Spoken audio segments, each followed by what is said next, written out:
एक गांव में एक चोर रहता था जिसे लोग ईमानदार चोर कहते थे। उसका असली नाम रघु था। रघु ने चोरी को अपना पेशा बना लिया था, लेकिन उसमें एक अजीब बात थी। वह हमेशा अपनी चोरी में ईमानदारी बरतता था। वह कभी किसी गरीब या जरूरतमंद के घर से चोरी नहीं करता था।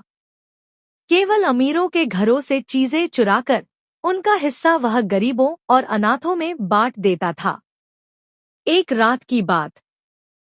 एक रात रघु ने गांव के सबसे अमीर व्यक्ति सेठ रामलाल के घर चोरी करने की योजना बनाई। उसने आधी रात को सेठ के घर में घुसकर सोने और चांदी के गहने, कुछ पैसे और एक कीमती घड़ी चुरा ली।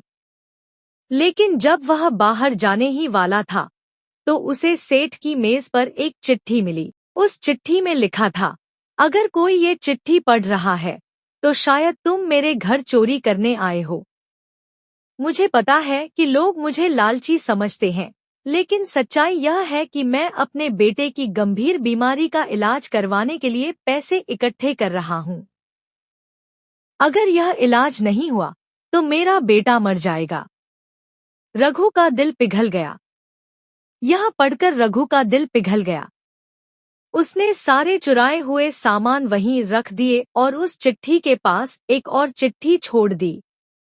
उसमें लिखा, सेठ जी, मैं एक चोर हूँ, लेकिन मैं किसी की मजबूरी का फायदा नहीं उठाता। यह सामान आपको लौटा रहा हूँ और साथ में आपके बेटे के इलाज के लिए कुछ पैसे छोड़ रहा हूँ। आशा है कि आपका बेटा जल्द ठीक हो जाएगा। उसने चोरी किए गए सामान के अलावा अपनी बचत के 500 रुपए भी सेठ के पास रख दिए और चुपचाप वहां से चला गया। गांव में चर्चा। अगली सुबह जब सेठ ने यह देखा तो वह बहुत हैरान हुआ। उसने यह बात पूरे गांव में बताई। लोग यह सुनकर दंग रह गए कि एक चोर इतना ईमानदार हो सकता है। धीरे धीरे रघु की ईमानदारी की चर्चा दूर दूर तक फैल गई। रघु का बदला जीवन। इस घटना के बाद रघु ने चोरी करना छोड़ दिया और गरीबों की मदद करने में अपनी जिंदगी बिताने लगा।